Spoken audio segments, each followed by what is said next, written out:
Stephen King once said, "I have seen the future of horror, and its name is Clive Barker." That's high praise from one of the greatest horror authors of all time, but Clive Barker is clearly no slouch either. While the majority of the people in the world may not recognize Clive Barker's name like they would Stephen King's, horror fans know Barker and his work well. He's responsible for two great long-running franchises in Hellraiser and Candyman.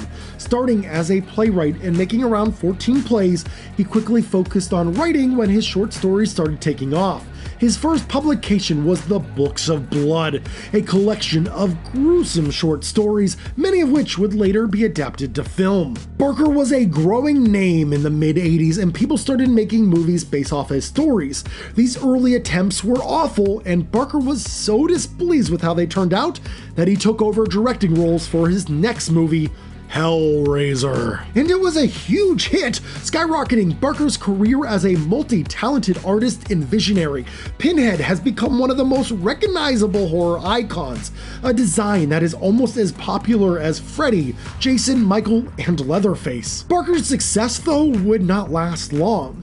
While the Hellraiser and Candyman series were going strong without Barker behind the camera, the other films Barker directed began to bomb at the box office and were deemed flops among fans. Soon, studios began to look at Barker's work as a financial risk, and decades would pass without any big films being based on his stories. Sure, little projects would pop up from time to time, but no studio wanted to put in serious dollars into something that would probably lose money. So whatever happened to Barker? What happened to the future of horror? His career was looking so bright so early on, but it soon fizzled out.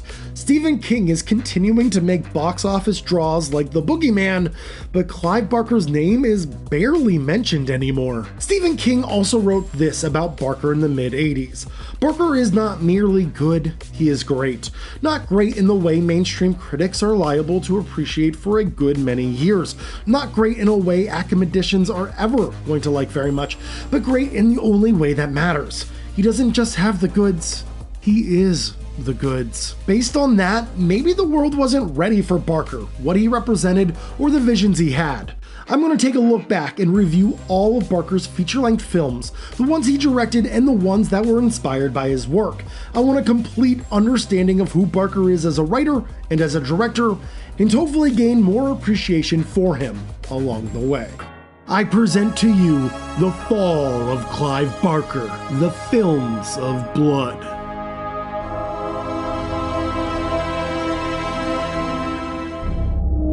Everyone is a book of blood whenever we are opened or read. Between 1984 and 1985, Clive Barker came to prominence with his anthology horror books filled with gruesome short stories known as the Books of Blood. Originally a Liverpool playwright, Barker began to dabble in writing horror fiction. He started with some short stories which eventually became the volumes of the Books of Blood. Stephen King read these short stories and said, "I have seen the future of horror, and its name is Clive Barker." From there, Barker never looked back. He kept writing and is now known as a horror legend, but we're kind of skipping too far ahead. Let's take it back to the very beginning. The first short story found within the walls of this anthology, The Books of Blood, is simply titled The Book of Blood. This first story is the catalyst to all the other stories. Without this first short story, we may not have all the other tales of the macabre that we have grown to love. That means no Hellraiser and no Candyman. So what better place to start this month-long search through all of Barker's film adaptations than starting with the story that literally introduced the world to the beautiful and wonderful mind of Clive Barker. Obviously, Barker's filmography did not start with 2009's Book of Blood. In fact, this is rather late in Barker's filmography. But I do think it is important that we cover this one first. Like I said, this story is the catalyst to all his other stories, even ones found outside of the collection of the Books of Blood. Imagine that everything Barker has ever written as a shared universe. Some of his reoccurring characters even meet up in some of his later novels, so the idea of a shared universe is kind of spot on. And this is decades before the film film industry jumped on that trend. Okay, so we get it. The Book of Blood short story is an important stepping stone in Barker's career, but why? And how did they end up turning a short story into a feature-length movie? And is it any good? Well, there's only one way to find out. The Book of Blood starts with a horribly deformed man eating gross-looking eggs and bacon as another man watches from afar. This man is a hitman, and he's been paid to get the skin of the deformed man. The hitman takes the poor soul to a cabin in the middle of nowhere. When he unveils the deformed man, he claims, "You are a book of blood." Words and sentences are painstakingly written into the flesh of the younger man. The hitman asks how this came to be. How did these stories wind up on his flesh? The young man reluctantly tells his tale. The dead have highways that lead to intersections, and intersections that spill into our world. This one house is deemed haunted, and strange events have taken place in it. A fraud fortune teller was killed while performing seances, and years later, a devil-worshipping girl who held her own seances is abused and her face is ripped off by an unknown force. Both times, the same phrase was written on the wall: "Don't mock us." Paranormal investigator and author Mary and her cameraman/assistant Reg decide to do their next research project on this old house. Mary continues teaching during this time and meets her new student, Simon. Simon is an interesting case. As a kid, Simon foresaw the death of his brother, and everyone claimed he had a special gift. Well, Mary takes him on to be a part of their paranormal investigation in hopes that Simon's gift will be able to help them. They stay many nights at the house, and weird things begin to happen. The cameras go haywire, and writing magically appears on the wall. It's as though the spirits are attacking Simon. One of the more interesting ideas presented in this movie, Mary forms a forbidden connection with Simon.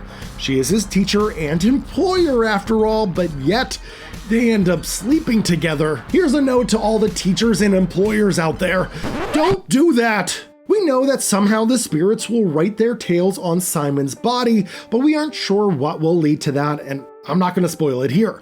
Just know that literal ghosts will write their own personal stories into his flesh, and all the tales that are written are then rewritten and translated into Barker's Books of Blood anthology.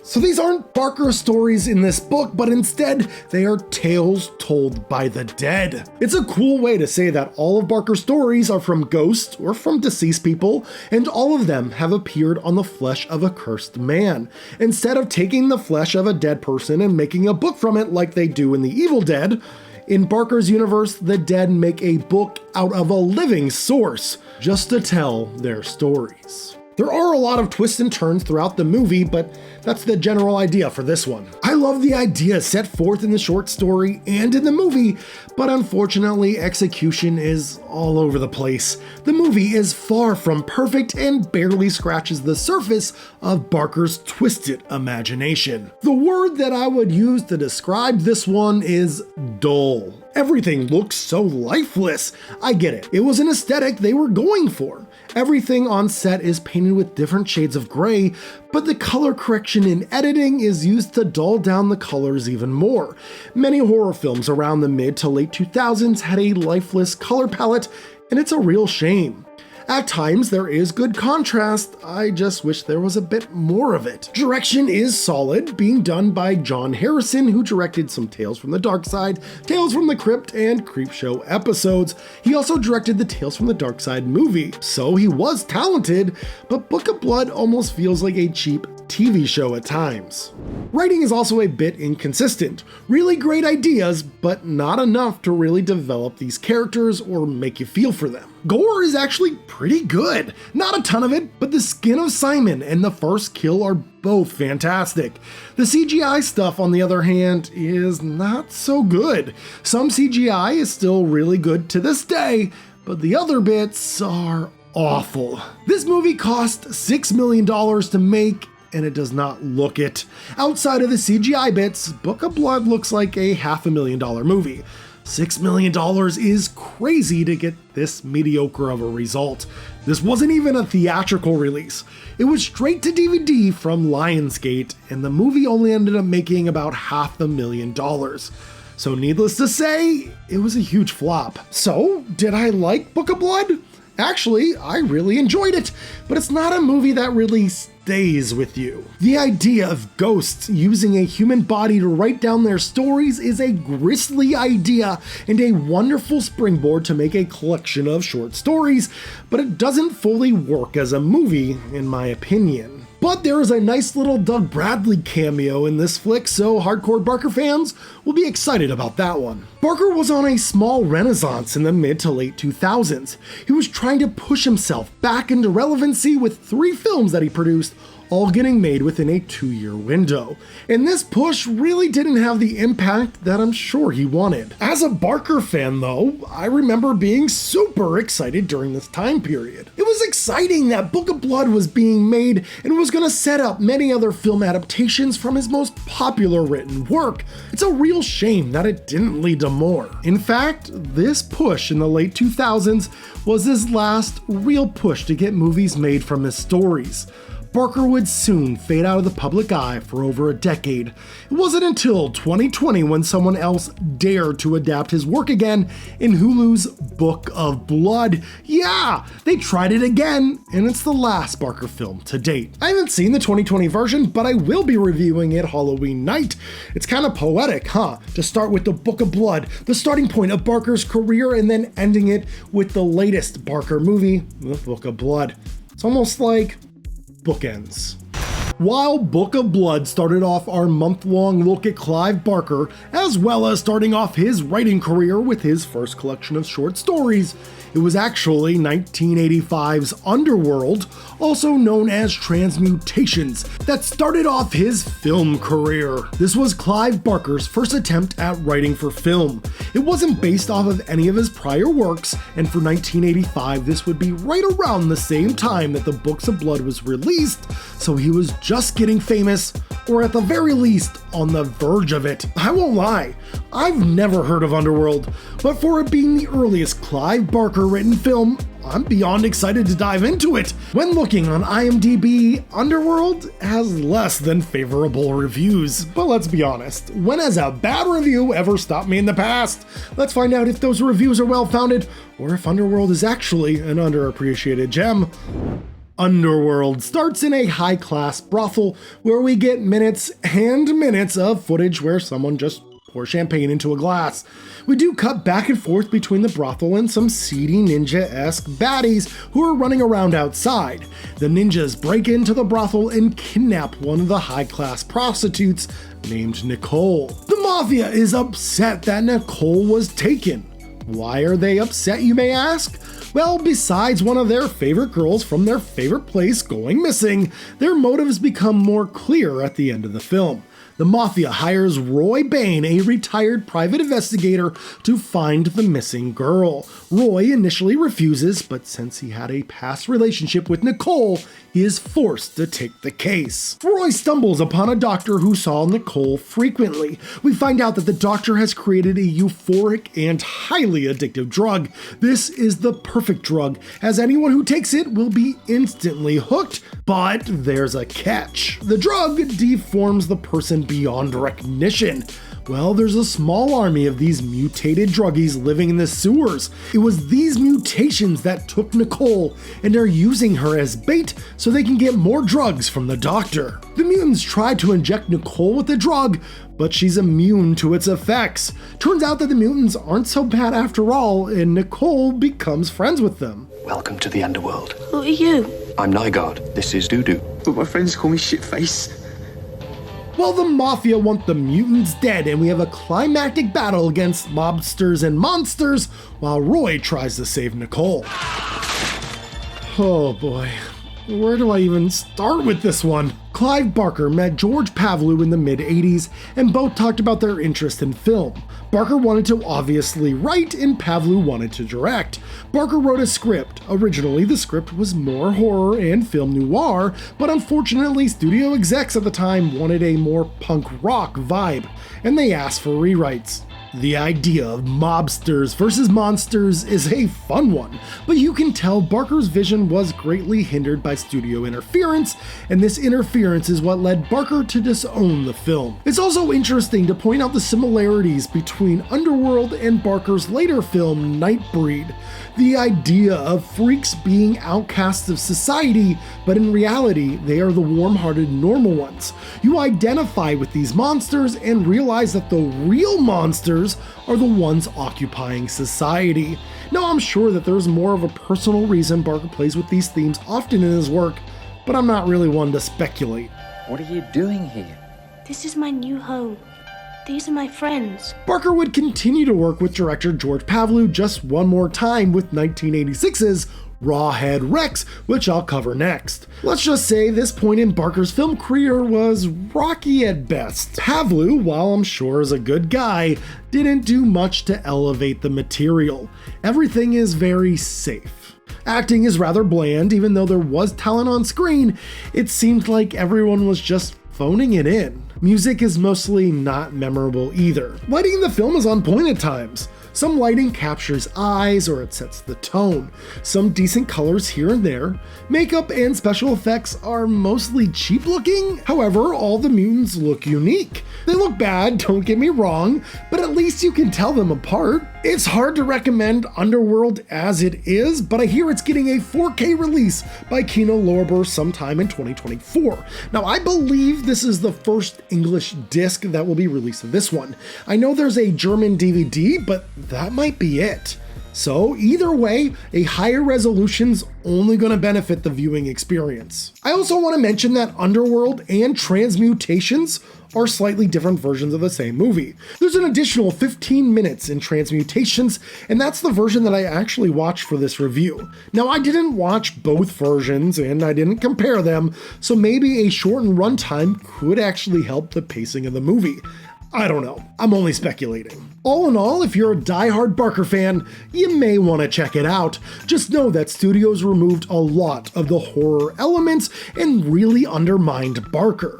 So you still have inklings of his skill, but it feels very removed from his style. Writing a script from scratch didn't work out for Barker, so for his next film project, he adapted one of his short stories found in the Books of Blood. Will Barker's future attempt to work with George Pavlou work out for him, or will it be yet another failure worthy of disowning? Find out on the next episode as we take a look at Rawhead Rex. Welcome back to our month-long look at Clive Barker movies. We just got done looking at Barker's first attempt to transition to the screen with 1985's Underworld, a movie which Barker immediately disowned. Barker dealt with studio executives meddling with his script and changing things for the worst in Underworld. On Barker's second attempt at the big screen, he still continued with Underworld's director George Pavlou, but instead of creating a uniquely original idea for the script, Barker decided to adapt one of his famous short stories to the big screen. I assume he did this to have more say over the final product and to ensure studio execs didn't meddle as much. That, of course, is speculation, but it makes sense. Barker had a proven formula and a growing loving fanbase to back up his vision. So, did 1986's Rawhead Rex renew Barker's faith in cinema? Or was it like Underworld, a film which Barker instantly regretted? This is the story behind Rawhead Rex. Before we dive into the differences between the movie and the short story, and before we talk about how Barker feels about the final film, we should probably talk about what the movie's actually about. Once the movie starts, you'll notice that the opening credits is written in papyrus, and that just makes me laugh. I guess it could have been worse. At least it wasn't Comic Sans. The story begins with an Irish farmer wanting to rid his field of a giant stone monolith so he can properly till the soil and make proper use of his land. Seemingly the stone won't budge, but of course, once he's alone, the stone monolith begins to move and thick fog is unleashed. This is a tomb, or maybe a prison of sorts, and within it lies Rawhead Rex, an immortal being older than Christ. He's a pagan god of sorts, and with the monolith removed, he is free. And he is right. Rawhead Rex is supposed to be the embodiment of man's desire. He is the primal id of the male ideology, power-hungry, aggressive, sexual, and feral. In the book, Rawhead Rex was described as a very tall, thin, phallic-looking creature. Yeah, he was supposed to resemble a giant penis. I guess that brings home the embodiment of the primal male id. When making the movie, they were on a time crunch. They secured funding in February and had to begin filming in March, so of course there wasn't much time to design the creature. This was in the days before CGI, so the creature was designed in 2 phases. There was to be a life cast for the actor to wear, but also an animatronic head for close-up shots. Peter Litton, who was in charge of the special makeup effects, stated that he didn't want to make a giant penis. Rawhead Rex should look like an enormous cock. I didn't think audiences were necessarily ready for an 8-foot cock dancing around. So instead, tried to draw inspiration from Celtic gods. They decided to bulk out Rawhead Rex because finding a tall, skinny guy would be hard to do in a week. So this is the Rawhead we got, which is very different than Barker's vision. While I love this design, I mean, it's such an interesting looking monster, I don't love the design for Rawhead. If this was some other property, I would be enamored by the design, but for Rawhead Rex proper, I hate it. They totally missed the mark on this one. While Rawhead Rex is out stalking people throughout the small village countryside, Howard, an American historian, is visiting this small church. Howard believes that some ancient churches were built on top of holy ground. Before Christ, when pagan gods were worshipped, some events would happen and they were deemed holy, so churches were built on the ground. Howard is investigating the church and sees this really cool ancient stained glass window. It has glowing red laser eyes, but it seems a piece of glass is missing from the very top. Howard, his wife, and 2 children have only been in Ireland for a month or so, but already the kids have thick Irish accents. Shut up! It's very strange indeed, since the parents have typical American English accents. I heard a rumor that they're not actually their kids. It's a vicious rumor. The next scene, Howard and his wife are walking around, and here we get a small horror movie cameo with this lady in the red coat. She reminds me of something. Somebody. You're telling me, lady. I saw Don't Look Now too, and who could forget the dwarf at the end? Rawhead goes around killing people in some pretty fun and gruesome ways. All the while, a priest sees visions of Rawhead.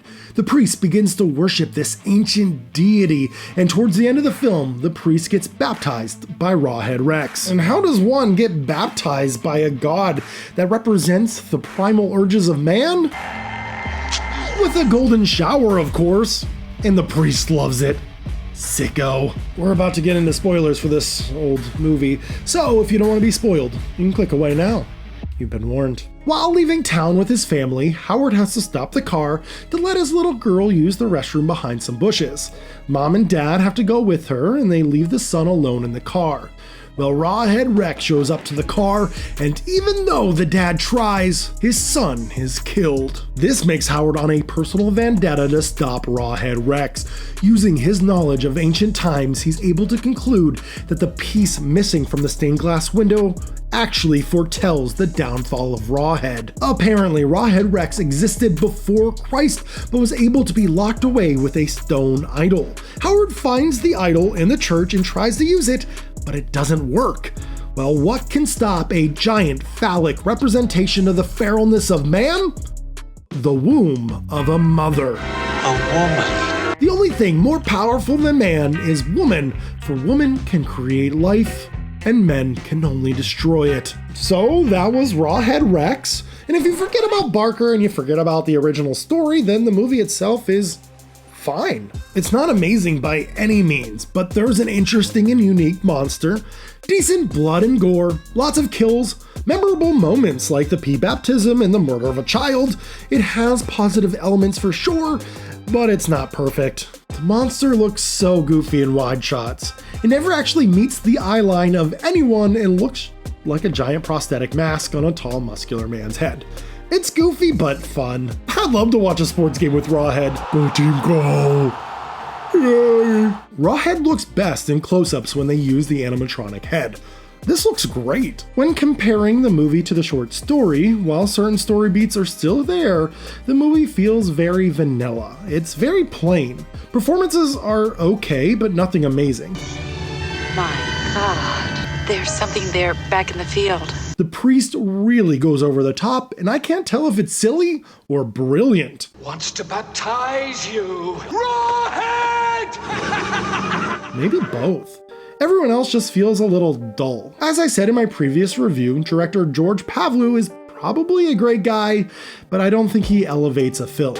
He's not a bad director, but it doesn't feel like he has much of a vision. It feels like he would excel as maybe a television director, but he might not have what it takes to be a film director. While the movie takes little liberties with Barker's idea and script, it fails to capture the essence of his work. Everything in the script is technically in the movie, but none of the meaning or implications are attached, and it makes it feel lifeless. Rawhead Rex is still a fantastic story, but the movie doesn't really do it justice. I don't say this often, but it could really use a remake. Barker didn't like this film either. Disliked both of them fiercely. In fact, he was so disgusted with what had become of his work that he didn't trust others to touch his stories for years. In fact, these early experiences led Barker to say, "Fine, I'll do it myself." And what would come next would cement Barker as a horror legend forever. So in a weird way, we have Underworld and Rawhead Rex to thank for horror movie history. So join me Thursday as we're about to raise some hell. After writing 2 scripts that were eventually made into terrible movies, Barker was faced with a challenge. It was make it or break it for him.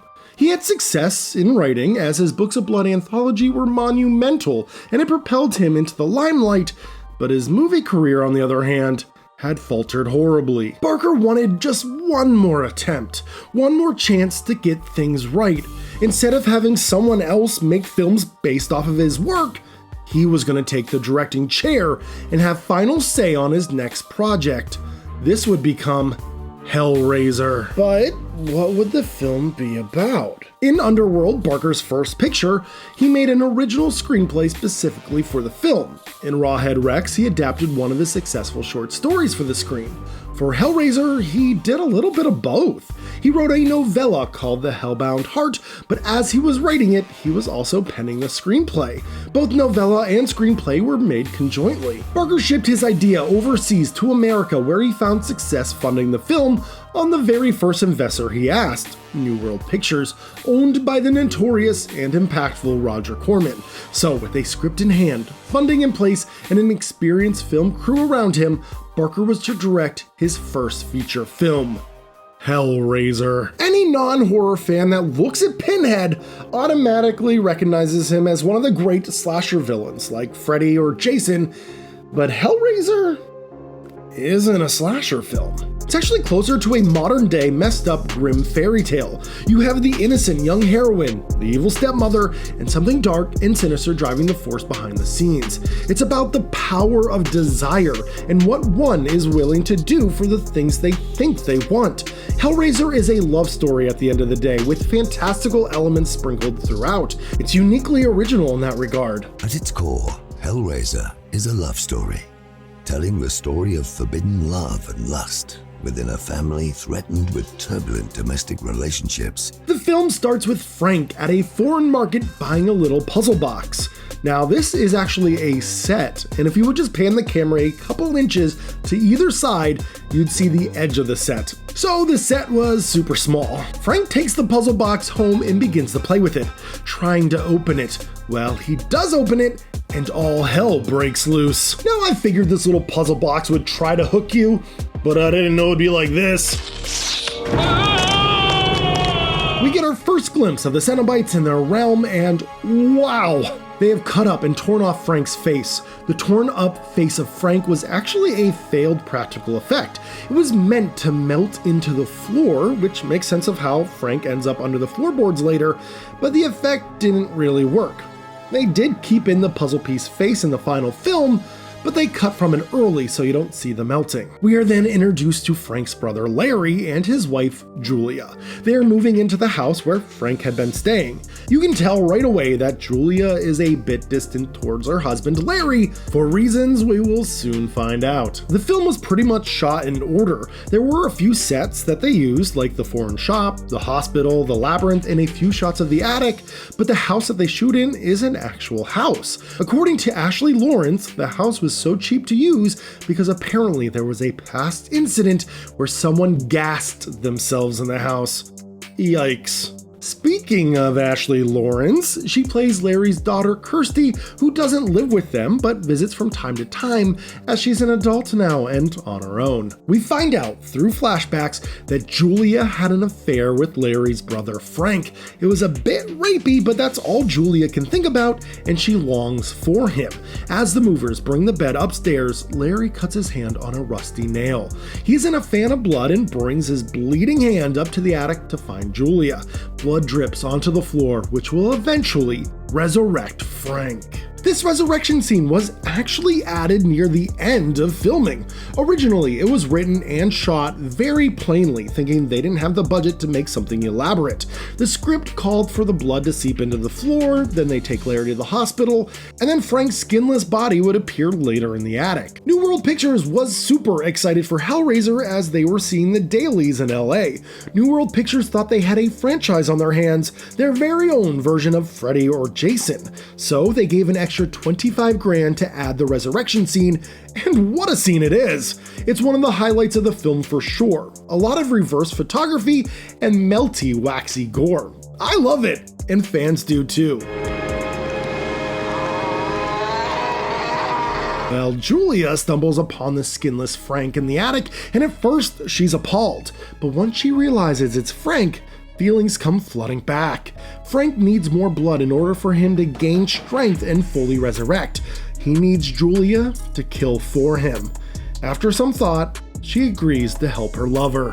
Yes, I will. That night, our lead Kirsty has a terrible nightmare with feathers and a bloody sheet.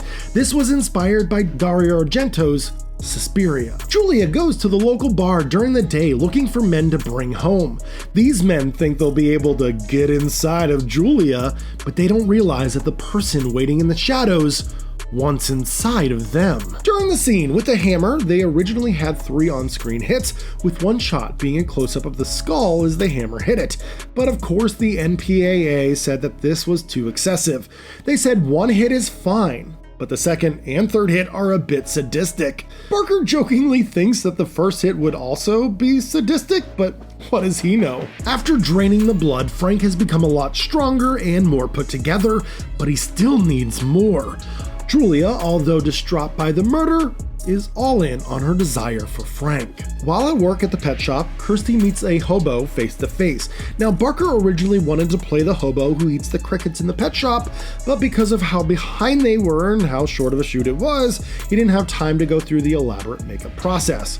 It's a real shame though, because those crickets look yummy. Kirsty goes to visit her father and Julia, but here's something in the attic. Frank is feeding on another poor hapless sap that Julia brought over when he runs into Kirsty. Through some dialogue, Kirsty finds out that this skinless mess is her Uncle Frank. If you couldn't already tell, Frank is a total creep and wants to have sex with his niece. Kirsty is feisty though and kicks him in the balls and grabs his stupid box. She tosses it through the window and escapes, picking up the box on her way out. The next thing she knows is that she wakes up in a hospital. She has to warn her father, but the hospital staff makes her wait. As she waits, she plays with the puzzle box and unlocks it. Now here is the true showstopper in the movie. She meets the engineer, a creature that often has people behind it, pushing it through a paper-thin labyrinth.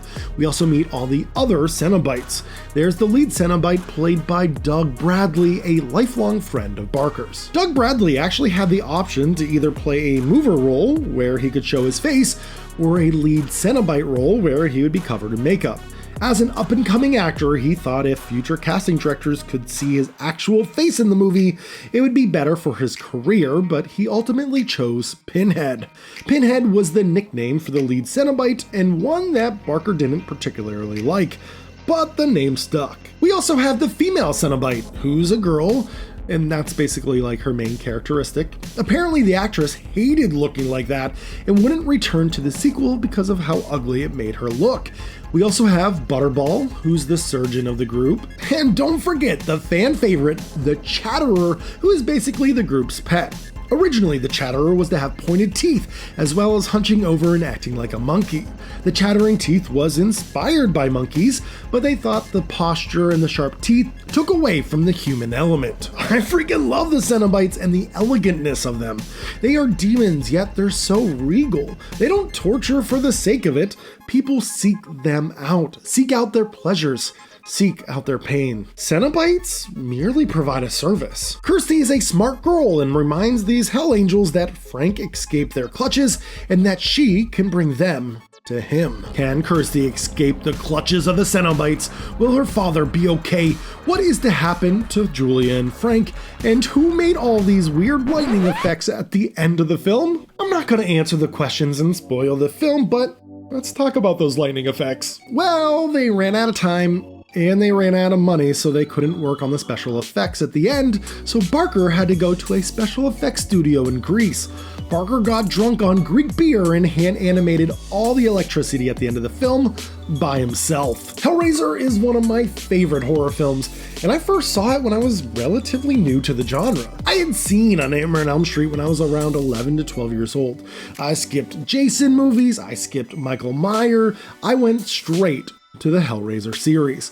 I fell in love with Clive Barker, and I remember getting the Hellbound Heart for Christmas when I was about 13 years old. And I'm not the only one who loves this movie. Hellraiser was super successful and pushed Barker into stardom. Not only was he a famous author, he now broke into the film business, and his gamble paid off. Big time. He made a classic horror film, and of course, the pressure was on to make another. At the time of making Hellraiser, Barker was not happy with the state of the horror film landscape in the mid to late 80s.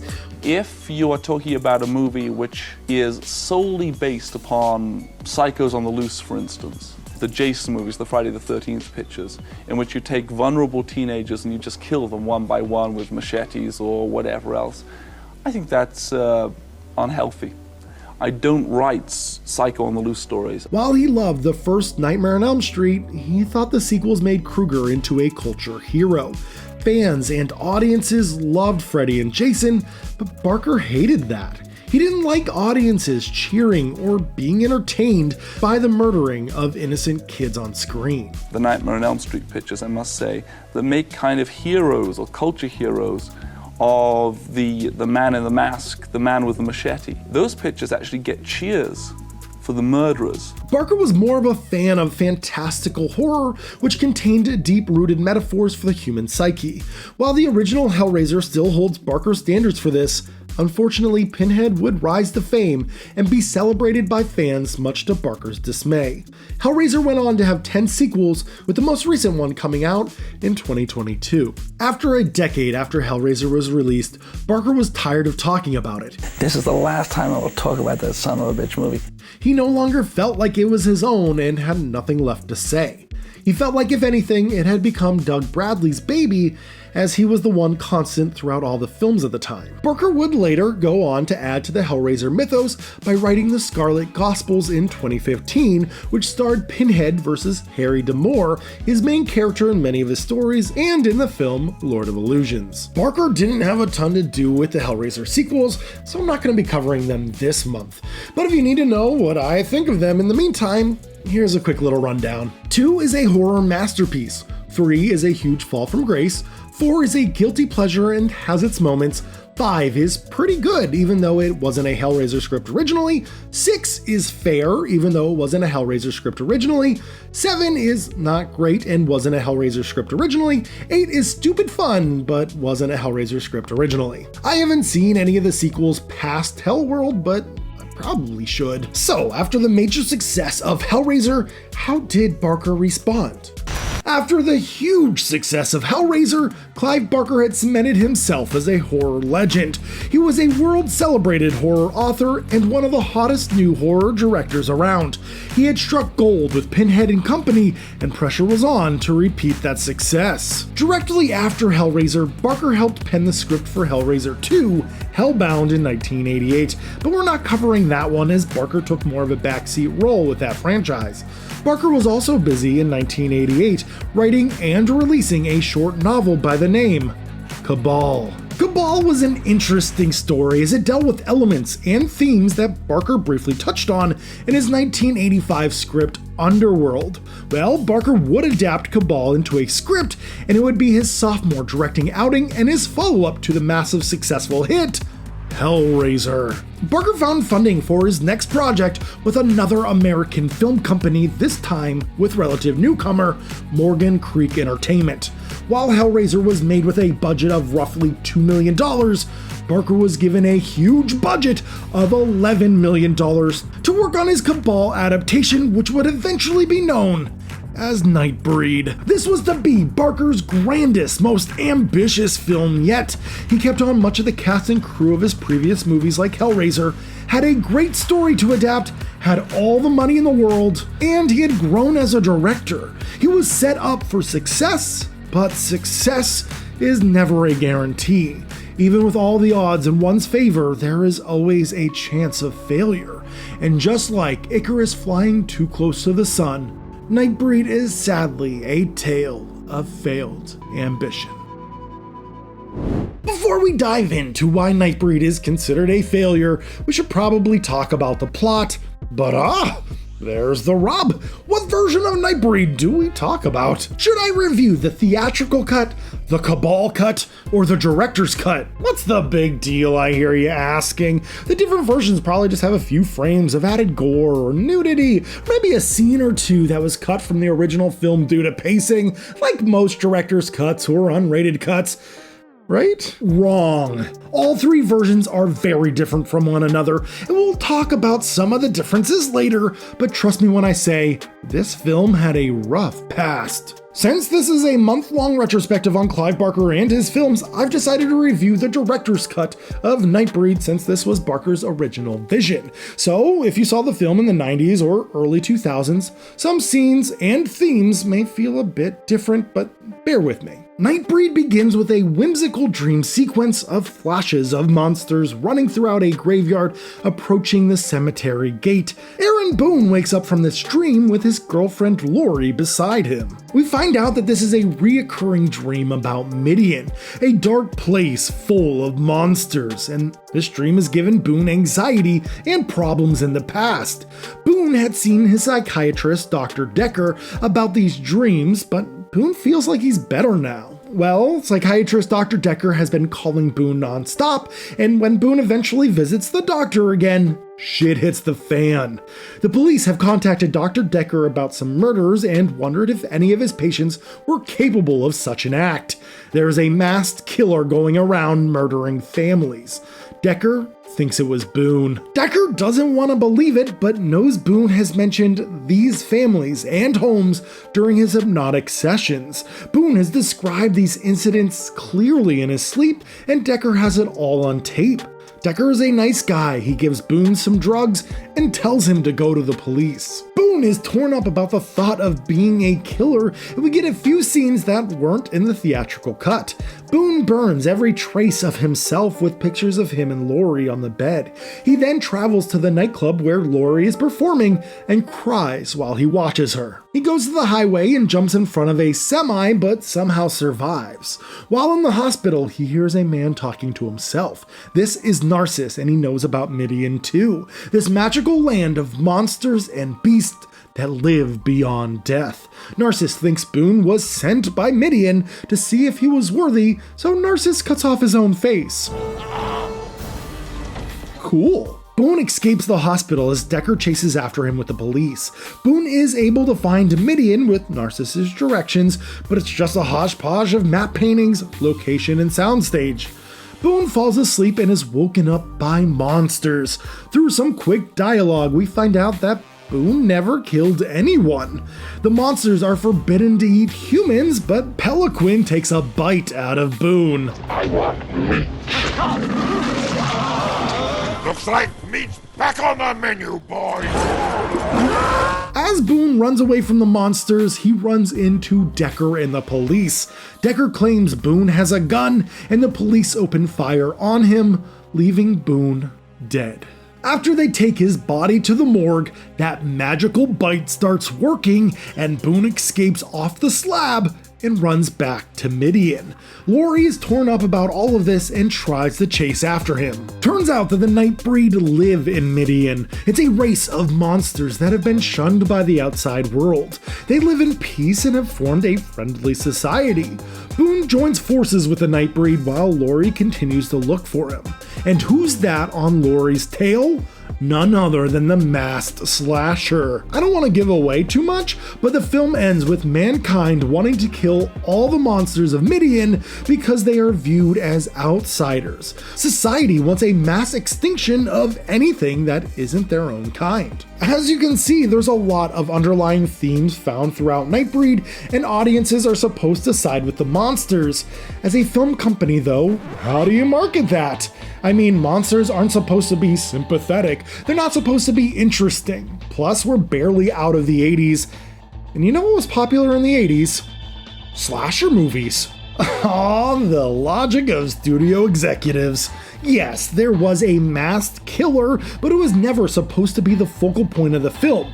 Sort of like how the Cenobites in Hellraiser aren't the main focal point in that movie either. The masked killer in Nightbreed and the Cenobites in Hellraiser are more of a catalyst to help progress the story, merely a tool to get the plot going. Well, you know studios, they demanded reshoots and added extra scenes to showcase the masked killer more and to build up the violence of the Nightbreed, which just goes to show that studio execs had no faith in the original themes. Barker was furious with the studio interference, and he saw his beloved project slowly slip from his fingers. With a theatrical cut as it was, Barker couldn't even defend his work. None of the actors or crew members liked the theatrical cut. The brilliance of the script was gone, the love of the characters had disappeared, and all that was left was a fantastical mess that barely resembled Barker's vision. Nightbreed was deemed a flop and only made roughly $8 to $16 million. Fans eventually became aware of the studio's interference, and Nightbreed slowly became a cult favorite. Some hardcore horror fans were able to track down some footage that was thought to be lost of Barker's original idea, and they made a new version of the film. This new version had the DVD release of Nightbreed with the VHS inserts cut into it, and it was known as the Cabal Cut. Almost every shot made it into the Cabal Cut, which made it unnecessarily bloated. Well, in 2014, the good folks at Scream Factory helped find all the missing camera negatives, and Barker was given a chance to make a director's cut for the very first time. He could correct all his wrongs. This cut would help heal the wounds of failure. 45 unseen minutes were added to the director's cut, but 25 minutes of the theatrical cut was taken out, so it's only 20 minutes longer than the theatrical cut. And what a difference the director's cut makes! It's actually watchable now. Yeah, I was never the biggest fan of Nightbreed, but let me defend myself. As a sophomore in high school, I was unaware of the movie, but I read the novel Cabal for a book report. I loved it so much that I got permission to make a movie of Cabal instead of writing a report, and so I made a short film based on the first few chapters. My little film ended once Boone was shot dead at Midian. I used dialogue verbatim from the book, and here's a scene of the masked killer. Can't use the volume though because I used a ton of copyrighted songs. Well, I found out about the movie while I was filming my own, and I watched it once mine was finished. I didn't love it. I felt like the movie lost a lot of the power the novel had. This was my first time watching the director's cut, and the film is significantly better. Is it perfect? Far from it, but at least it's enjoyable now. I think I spoiled myself with a much better novel first. Same thing happened with The Shining for me. And that's why you don't read, you just watch movies, folks. If you're a fan of Barker, then you'll recognize a lot of familiar faces. There's Doug Bradley, of course, who played Pinhead, Simon Bamford, who played Butterball, and Nicholas Vince, who played the Chatterer. Barker was also a huge fan of David Cronenberg's work. One of the greatest horror movie makers in the world, David Cronenberg. So we had him play Dr. Decker, which is pretty awesome. Cronenberg actually gives a pretty great performance for not being an actor. And Bobby also had a heck of a performance. She looked so familiar to me, so I looked up what she was in. Oh, she was in Happiness? This one's disturbing. Don't watch it. Craig Sheffer does an okay job, but he comes across as unpolished in this one. Maybe he wasn't given enough to work with, but I'm just not a fan of him in Nightbreed. Funny though, because I loved him in another Barker-esque movie, Hellraiser 5. Makeup was done by longtime collaborator Bob Keane, and holy crap, there are so many awesome monster designs. The imagination is through the roof. I love Lylesburg, Baphomet, Peloquin, but my favorite is Shauna Sassy. Shauna Sassy actually has a lot in relation to Pinhead. Originally, when Clive would draw the Hell Priest Pinhead, he drew him with quills. Well, there was no way they could do an elaborate suit in Hellraiser due to the limited budget, so they settled with pins for him. So it's great to see the design returning and in such an iconic way. Speaking of the monsters and of Midian, Nightbreed is arguably more impactful now than ever before. I was gonna say there's a lot of themes about empowering minorities, but that's not really the case. It's more about acceptance and humanizing all minorities. And that's an important lesson in today's world. Even if you've never been outcast by your gender, race, sexuality, identity, we can all relate to these themes and learn that every person is just that. We are all humans going through life on our own journey together.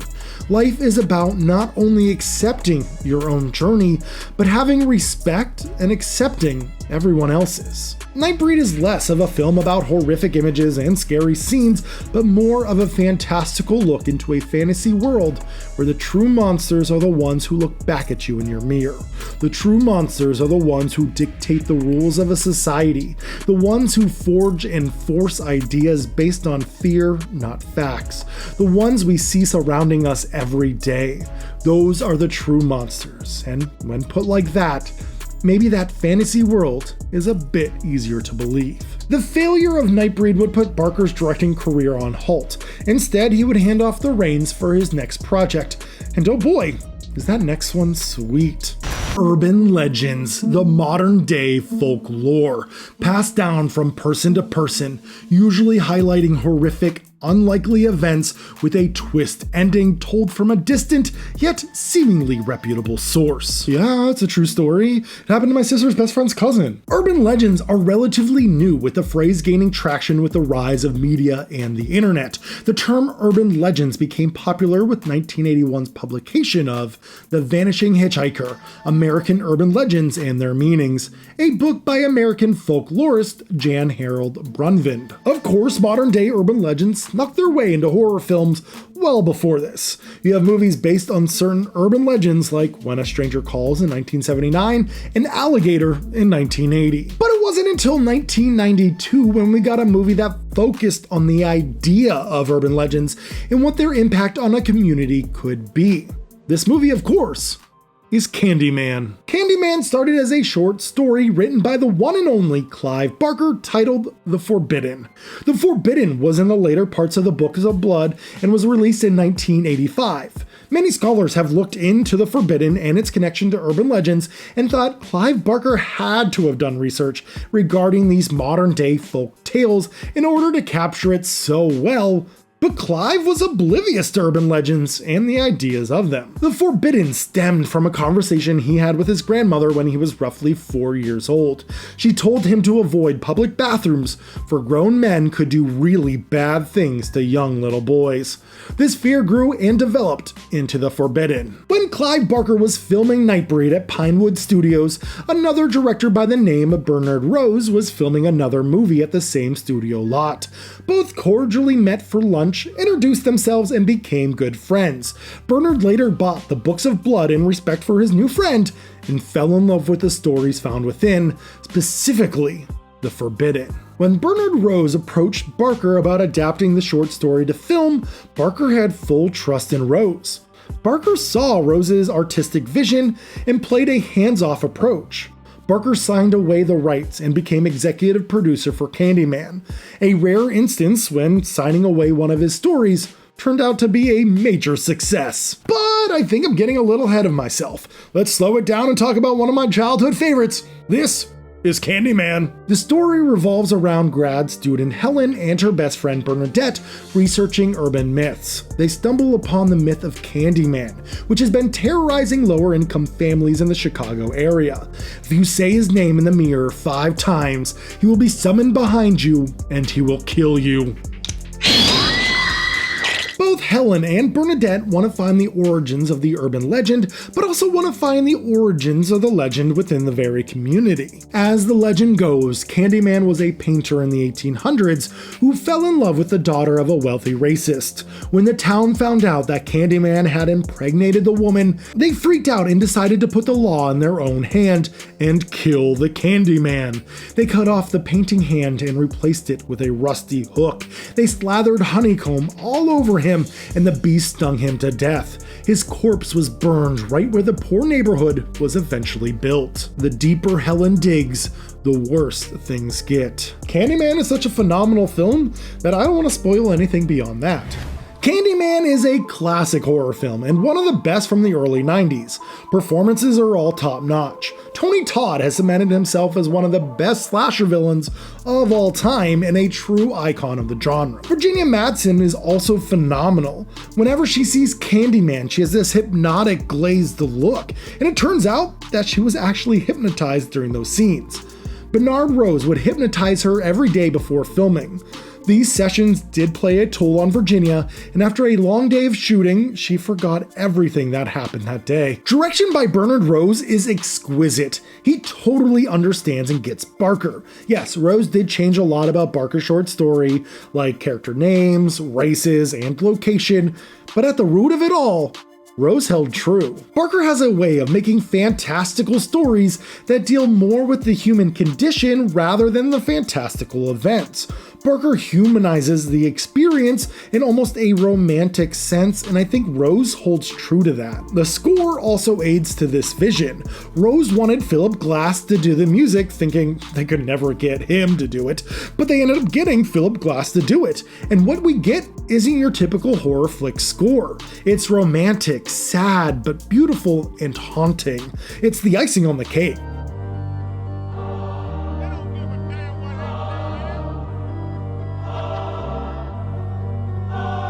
Candyman, much like Barker's Nightbreed, is somewhat of a sympathetic villain looking not for revenge, but instead for love. Candyman may not necessarily be the monster, but instead, how he was treated and how the myth continues is possibly the bigger villain. These are themes that I'm noticing a lot in Barker's work. Candyman was a huge success, so of course studios wanted more. They asked Rose to come up with a sequel. Rose wanted to make a spiritual successor of sorts about myths and legends and what they mean to people in a culture. Rose wanted to adapt The Midnight Meat Train, a short story found in Barker's Books of Blood anthology, and wanted to set it in London. Rose wanted to mix in elements of Jack the Ripper. Some of the movie would focus on Jack the Ripper in the 1880s, while the other parts of the movie would take place in present-day London, and the third act would focus on the Midnight Meat Train. Barker was hesitant about this as he thought the Midnight Meat Train could make a standalone feature. Studios hated the idea. They wanted their own Freddy or Jason, so they went their own route. Candyman spawned 2 direct sequels in the 90s and a sequel in 2021 that takes place directly after the first one, which was headed by Jordan Peele. I enjoyed Farewell to the Flesh immensely, and Day of the Dead is fine, neither compared to the original. Now, I haven't seen the 2021 requel, but from what I hear, it's pretty good. I'll have to check it out one of these days. Next in the Clive Barker timeline would be his last directed film, Lord of Illusions. It was his last attempt at directing after the failure of Nightbreed, and let's just say, it put his film career on hiatus for quite a bit. I've already covered Lord of Illusions many years ago, and while I cringe at my editing and performance, some parts still hold up. I don't want to rehash any old ground, so if you want to know my thoughts on Lord of Illusion, check out the video. Next week, I'm going to dive into some of the made-for-TV horror movies that Barker had a hand with, and after that, I'm going to dive into Barker's last attempt at turning his stories to the screen. Clive Barker exploded on the horror directing scene with the uber-successful Hellraiser and seemed like such a promising young talent in that field, but not even a decade later, 1995's Lord of Illusions put an end to Barker's directing career.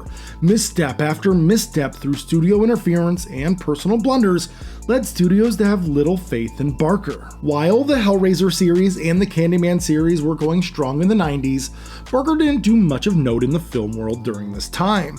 While Barker tried to get some film projects off the ground, like The Thief of Always, nothing really gained much traction. During this hiatus, Barker stayed busy by working on a video game, writing, working with Marvel Comics, painting, and being a producer on an Academy Award-winning film. That film was Gods and Monsters. Gods and Monsters is a period drama about James Whale, the director of Frankenstein. Barker had a deep connection with the project as he identified with James Whale. Both were gay British horror directors, and Barker just felt compelled to produce it. So, after 1995's Lord of Illusion, Barker was relatively quiet in the film world for almost a decade, outside of being a producer. But while the film side of Barker's career lied dormant, the television side of things was slowly heating up. Kind of. The next 4 movies that Barker's name was attached to were made-for-TV movies: Quicksilver Highway, Saint Sinner, and 2 episodes of The Masters of Horror. We're going to be looking at Quicksilver Highway today, and on Tuesday we're going to look at Saint Sinner. I'm not going to be covering the Masters of Horror episodes this month in October because I don't own Valerie on the Stairs, and Heckle's Tale won't make it past YouTube censorship. 1997's Quicksilver Highway was a made-for-TV movie directed by Mick Garris, who would go on to create the Masters of Horror TV series. Quicksilver Highway is notable for being an anthology movie comprised of 2 stories. They were The Body Politic, written by Clive Barker based on a short story of the same name, found in the Books of Blood Volume 4, and the other story, The Chattery Teeth, written by Stephen King. We started this month with a quote from King saying, "I have seen the future of horror, and his name is Clive Barker." This quote from King propelled Barker into the limelight and kickstarted his career. So it's super cool to see a movie derived from both authors. Now, there were multiple times when I was a kid that I almost bought this movie. I remember having it in my hand, but I never ended up owning it. I looked online for some decent transfers, but was unable to secure anything over 480p. Luckily, our good friend Retro Analog Entertainment lent me his copy, and all the footage from this movie is provided by him. So make sure you go to his channel and subscribe. He puts out some amazing work. Thanks, Steve. By the way, we just worked on a project together called Horrible Horror, and I think you all will really like it. Okay, shameless plugs over. When Quicksilver Highway originally aired on television, King's segment The Chattery Teeth was aired first, followed by Barker's The Body Politic. When Fox put the movie on DVD for the home market, they required the segments to be switched. Director Mick Garris was upset with the change, as he thought The Body Politic had more of a climactic ending. The 2 segments are loosely connected with a wraparound story about a traveling storyteller who tells horrific tales, named Quicksilver, played by Christopher Lloyd. Since I'm reviewing the home media release, let's start with Clive Barker's The Body Politic. At a small carnival, a man goes around pickpocketing random people. He hides in a tent until the police trail cools down. He meets Quicksilver, who tells him a tale about how important hands can be. Does the artist create the art, or does the artist's hands create the art? Talking about the importance of our mind being able to control our hands with precision. The cautionary tale starts with one of the best surgeons around. As you can imagine, this takes a lot of precise skill with the hands, but his hands suddenly start acting up, dropping the scalpel randomly and throwing it. Wait, is that John Landis? Late night, Dr. George? And Clive Barker! What did I ever do to you? Cool! While driving home, the doctor's hands try to swerve into traffic. He's terrified that his hands are acting on their own, and he confronts his psychiatrist about it. It's a scary premise. I mean, after all, we're just a brain controlling a big giant meat suit with nerves. What happens if we lose control? What happens if we get stuck just up here? At night, the hands talk to each other about how they want to be freed from the body. The right hand is the Messiah and will lead all hands to freedom. I am the Messiah. You must raise an army, then come and fetch me.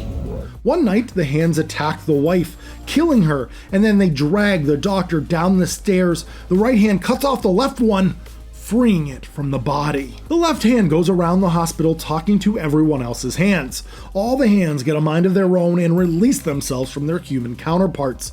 Remember, this is 1997, and while the green screen hand looks good, the CGI ones don't hold up. Will the army of hands lead a revolution, or can the doctor stop them all before it's too late? In the Stephen King segment, a newlywed couple break down on the desert highway. The husband leaves to go find help and the wife stays in the car to wait. While she waits, Quicksilver pulls up and offers her some food in his trailer. He tells the tale of the chattery teeth. A salesman is on his way home through a strong desert windstorm. He needs to make it back today for his son's birthday. While driving through the storm, he nearly hits a hitchhiker. The salesman has to stop at the gas station for gas and finds novelty chattering teeth that no longer work. The store owner ends up giving it to him for free. While returning to his van, he sees the hitchhiker who asks for a ride. After some contemplation, the salesman agrees. Well, this might not have been a good idea since the hitchhiker has a knife and isn't afraid to use it.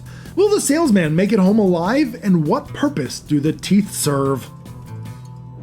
Quicksilver Highway was conceived as almost a prelude to the Masters of Horror. It was intended to be a series starring Quicksilver, who would tell a horror tale each episode. Fox wasn't in love with the idea and decided to make it a TV movie instead. And Quicksilver Highway is pretty good. It's not great, but for a made-for-TV horror movie, it's a lot of fun. There's some great camera work, especially in the body politic section. I love the shot of the knife and enjoy the hospital scene where the doctor talks to his hand. Both segments are strong, but I personally prefer the body politic segment more. It's not scary, but it's dumb fun. A bunch of killer hands wanting a revolution? Sign me up! The chattery teeth is more tense for sure, but it never really goes big.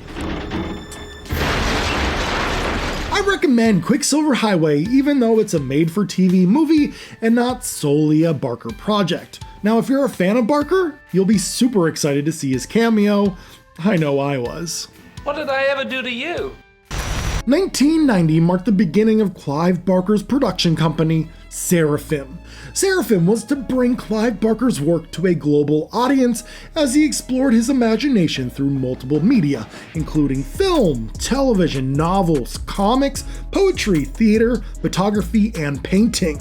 This now defunct production company lasted well over 2 decades, and getting information on it has been a challenge. I had to use the Wayback Machine just to get a better understanding of it. While many film projects tried to take life under the Seraphim banner, only 3 came to fruition. That's Nightbreed, Lord of Illusions, and the movie we're looking at today, 2002's Saint Sinner. In the late 90s, Seraphim Films signed a deal with 20th Century Fox to make movies for them. Barker had the understanding that Fox wanted to make movies or TV shows based on his work, and while there was plenty of talking, there was no movie making. Barker had drafted 6 scripts under Fox, but nothing came from it. Barker entered the new millennium with very low expectations, but there was one company that actually wanted to make movies, and that was the Sci-Fi Channel, back when they spelled their name like this. Barker took one of his ideas that he developed at Fox and offered it to the Sci-Fi Channel. The initial idea had potential to become an ongoing series. That idea was Saint Sinner. Not to be confused though with the Marvel comic of the same name, created by some dude named Clive Barker? Shoot. I'm a horror movie review channel, and now I gotta talk about Marvel comics? I know nothing about comics. Let's give it a shot. In 1993, Clive Barker worked with Marvel Comics to create Razorline. Barker created the titles, premises, and lead characters for 4 Razorline publications: Ecto Kid, Hokum and Hex, Hyperkind, and Saint Sinner. Some were superhero based and others were supernatural based. Now when an Avenger fan asks me my favorite Marvel character, I can at least give them an interesting answer. Now, the Saint Sinner comic and the Saint Sinner movie have nothing in common except for the name. Barker had this to say about his Marvel comic experience: I was always disappointed with the way that Marvel handled that entire line of comics, particularly Saint Sinner. I thought that's a waste of a good title. So, almost a decade later in 2002, Barker reworked the idea with the help of the Sci-Fi Channel, and the $4 million Saint Sinner movie was made. Is Saint Sinner worth tracking down? Let's find out. Saint Sinner starts in the early 1800s, where monk in training Tomas is a total baddie. He watches women seductively, lays half naked in the fields, sneaks into forbidden places, and calls his brother baby. Trust me, Gregory, this is good. I'm so glad they're sticking to time-accurate dialogue. It makes it much more immersive. Tomas's brother is a holy one and likes to follow the rules, but Tomas is constantly getting into trouble. Tomas makes them go to the basement depository where they keep the hidden holy items. They find the Wheel of Time, but have to hide when 2 older monks walk in. The 2 older monks are carrying a super evil box, and of course, this piques the interest of Tomas. Once the older ones leave, Tomas and his brother check out the evil box. Inside is a marble orb. Well, the orb attacks the brother, grows big, and rips off his arm. The orb was actually 2 trapped succubi, and they used the Wheel of Time to go to the future. Tomas is marked with the holy dagger, and it seals his destiny. He now must stop the succubi. Tomas's brother dies, and is now up to Tomas to travel to the future and put an end to these demons. In the future, we follow Tomas and a female cop as they hunt down the evil sisters. The evil sisters are sucking the life from every man they meet. Can Tomas and the cop save the day, or will the evil sisters give birth to more evil? I fully expected Saint Sinner to suck. I mean, it's a made-for-TV movie from the Sci-Fi Channel that I've never heard of. But you know what?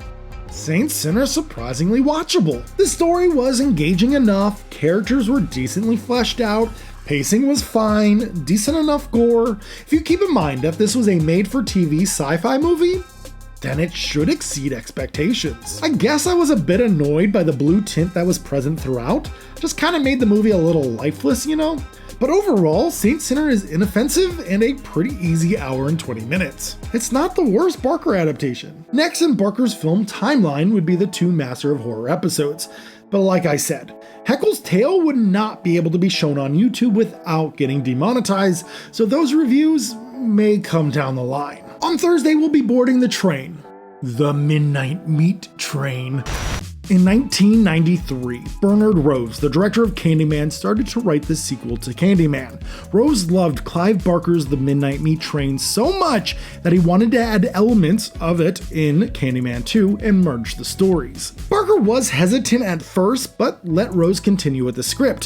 When Barker finally read the screenplay for Candyman 2 mixed with The Midnight Meat Train, Barker loved it, but thought there wasn't a lot of Candyman.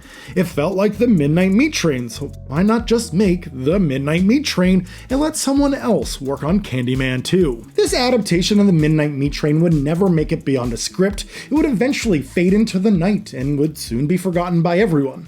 Everyone but Clive Barker. Barker loved The Midnight Meat Train. It was the second story found within the Books of Blood anthology that put Barker on the map. He always thought it would make for a great movie. Outside of sequels, ones that Barker had little to do with, the mid to late 90s and early 2000s were rough for Barker's film career. Yes, he was focusing on many other artistic endeavors during this time, like writing, painting, producing, making a few made-for-television movies, among many other activities, but Barker yearned to bring his stories back to the big screen. Barker formed a new production company in early 2005, the Midnight Picture Show, with fellow producer Jorge Saralegui. Jorge Saralegui was coming off being the producer for some pretty big films like Queen of the Damned, and The Time Machine. The Midnight Picture Show intended to produce 2 horror films a year, most of which would be adapted from Clive Barker's short stories found within the Books of Blood. And what story should be adapted and made into a movie first? The story that helped shape Barker's career. The story which was almost made into a movie before. The Midnight Meat Train. Barker once took a trip to New York in the early 80s and got on the subway alone. He didn't understand the New York subway system. Stop after stop, he sat on the train. He eventually got to the end of the line and got off on a random stop. Not a single person was around. He was alone in the dark subway system. He was so spooked and scared, and in that moment, he knew he could make a story from this. The Midnight Meat Train found funding with Lakeshore Films and a distributor in Lionsgate. Filming was to start in October of 2005, but due to complications, a new director had to be found, and filming was pushed back to 2006. Enter director Ryuhei Kitamura. Ryuhei Kitamura was a Japanese director who directed many Japanese films, including Godzilla Final Wars, which is such a guilty pleasure Godzilla movie. It's balls to the walls with non-stop entertainment. Kitamura was a huge fan of Barker's work, especially The Midnight Meat Train. As soon as the Books of Blood anthology was localized in Japan, he read it right away. Barker admired Kitamura's vision and passion. Kitamura brought a lot of himself onto the screen and was a joy to work with. Being a producer who had full trust in his director, Barker was happily in service of the vision of Ryuhei Kitamura. And a stellar director wasn't the only thing going for this project. This is a star-studded cast. Benny Jones, Leslie Bibb, Brooke Shields, and that one guy that everyone seems to love. He's some sexy stud that's in like all these movies. What was his name again? Bradley Cooper? No. Ted Raimi? Yes! Ted freaking Raimi! The Dreamboat. My name is Ted Raimi, and I play Randall. I reach an unfortunate end. Oh, and there's also this no-named niche actor by the name of Bradley Cooper. Am I the only person who knows of this dude? With one of Barker's best stories on hand, a cooperative visionary director in place, $15 million at their disposal, and an all-star cast set, how could Midnight Meat Train fail? Well, it did fail. Miserably, but maybe not at the fault of Barker. This is the story of the Midnight Meat Train. The Midnight Meat Train starts with a man waking up from a nap on a subway car. As he walks forward, he slips in a big puddle of blood. The camera pulls back and we see murders are happening in the adjacent car. And opening titles. The opening is great at establishing the mood and letting fans know that they're watching a balls to the walls horror flick. I love the setting and the real blood, but there's fake blood splurting and it looks rough. The fake CGI blood only gets worse from here. We meet Leon, a photographer who listens to police scanners all day, goes to the scenes of a crime and takes pictures and then sells them to the paper. He wants to do more with his life and wants to take photos of the city and capture the true essence of it. And what city is it, I hear you asking? Originally, the story took place in New York, and they were going to film in New York and Montreal, but it became too expensive, so they filmed in LA instead. In the movie, it's an unnamed city to add to the mystery, so it kinda works. Through a mutual friend, Leon is introduced to the owner of a high-class art institute. The owner basically commissions Leon to capture pictures of the true heart of the city. The next time you find yourself at the heart of the city, stay put, keep shooting. Leon's girlfriend is super supportive of him, and they have a great dynamic together. Later that night, Leon can't sleep, so he goes to take photos and manages to get to the subway station. There he meets a woman who's being harassed by a gang of no-good jerks. Leon stays put and continues taking pictures, but eventually helps the lady out. Once the gang realizes that they're on camera, they run off. Leon watches as the woman gets on the train. On the train, the woman is attacked by a man in a suit. If we go frame by frame, you can tell that a lot of the impact was done in post-production, and it looks terrible. The next day, Leon finds out that the woman from the photos has gone missing. Since he has photos of her, he takes them to the police to hopefully give them some leads. The police are super sus and of no help. The art lady loves the new photos, but wants more of them. So Leon continues to go to the subway at night and notices a big man in a suit using the train. Through some sleuthing, he finds out that the man was on the train the very same night the woman went missing. He begins to stalk this man, and he believes that this man is the one killing everyone. And he's right! This is Mahogany. And this mysterious guy kills everyone on these late night train rides, prepares them like dead cattle, hangs them from meat hooks, and then transports the bodies somewhere. Where do these bodies end up? Who or what has been eating the meat? And why is this being done? How far does this rabbit hole go? If you haven't seen The Midnight Meat Train, I suggest you do. I wasn't the biggest fan of the film when it first came out. I really tried to like it back then, but after watching it for this review, after a decade of not seeing it, I loved it this time around. Yeah, the CGI and blood is all terrible. This looks like a video game. The exterior of the train is also all CGI. Outside of that, the movie's pretty great. So if you haven't seen it, check it out. It's one of Barker's best. For everyone who has seen it, let's pretend this is meat and spoil the heck out of this one. The genius of the story and the movie is what is done with the bodies. This whole time you want the answer, and when you finally get the answer, about 1 million more pressing questions pop up. Mahogany is but a pawn, a mere catalyst to progress the story and themes, much like the Cenobites in Hellraiser and the Masked Slasher in Nightbreed. Many fans will come for Mahogany, but that's just the surface level attraction. Mahogany kills people on the train and prepares their meat for an ancient breed of monsters that live below the city. These monsters have been around before the beginning of mankind, and a secret society has been built to keep these beasts fed to maintain balance. We know the train conductor and the police captain are in on it. This has been going on for thousands of years. The beasts mark the ones that are worthy, like they do to Leon. Once Leon kills Mahogany, he is the one to take over. I love this story so much. You think the answers are right in front of you if you just dig down a little bit deeper. And once you dig down and you get to the climax, there's a big, giant, bottomless hole of even more questions, and the story just pushes you head first into the bottomless void. I love it. In a time when horror movies wanted to be rated PG-13 to appeal to a wider audience, The Midnight Meat Train is unapologetically meant to be an R-rated flick. It's a brutal movie, but the CGI is super dated. Ryu Kitamura didn't really want to use a lot of CGI, but ended up using it a lot. The best and worst death scenes happen in the same scene. Ted Raimi gets a hammer to the back of the head and his eyeball flies out. So dumb and it looks so bad. But then his girlfriend's death is awesome. She crawls on the bloody floor and then it cuts to her POV, which is actually made with a head-mounted camera. He hits her a few times and then the camera goes rolling and we see her body. The camera pulls back from her eye and we see her decapitated head. Now, I hate the mold of the head. It looks really rough, and I don't like the CGI blink, but the idea and execution of this sequence is so imaginative and awesome. During filming, there were some learning curves for director Kitamura. The Japanese film industry doesn't have any laws or regulations regarding how long you can film.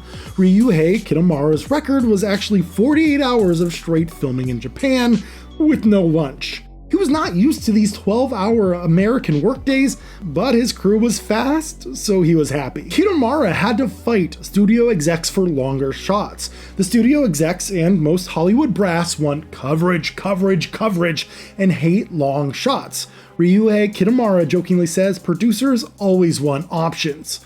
Barker thinks that the coverage gives producers more opportunities to screw with their work. Once the movie was in post-production, the heads at Lionsgate changed, and Barker and crew no longer found internal support.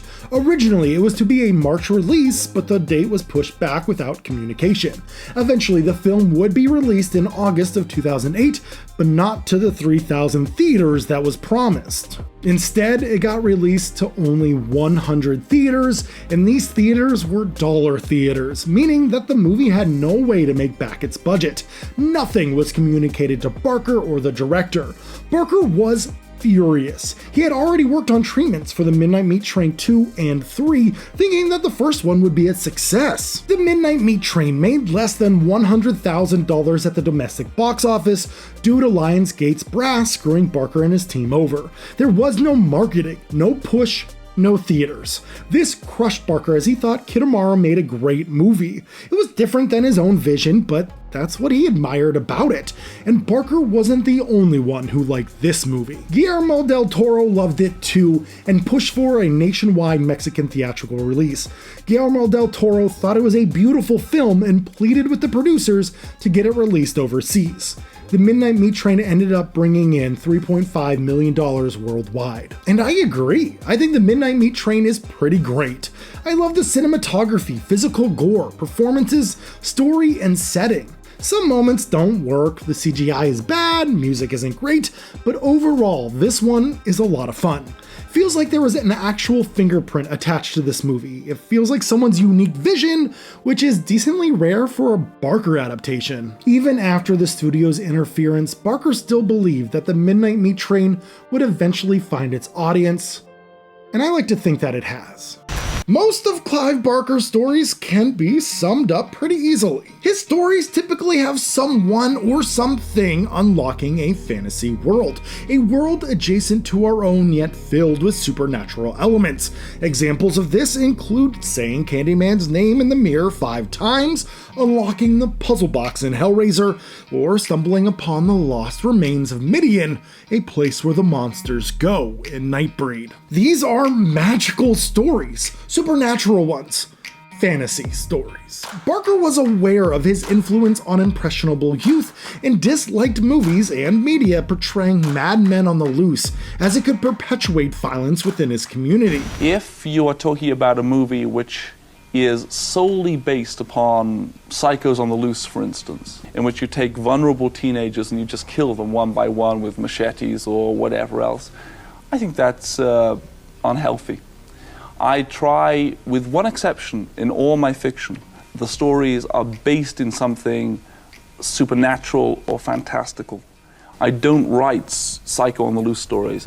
So, in all of his stories, he had elements of the supernatural, fantasy worlds in which the darkness arrives. He was a fan of using strong, fantastical metaphors to tell his tales of the macabre. But there was one story early on that took place in the world that we all live in, a story that ditched the supernatural and instead focused and dove in to the depravity of man. That story was found in the Books of Blood Volume 2.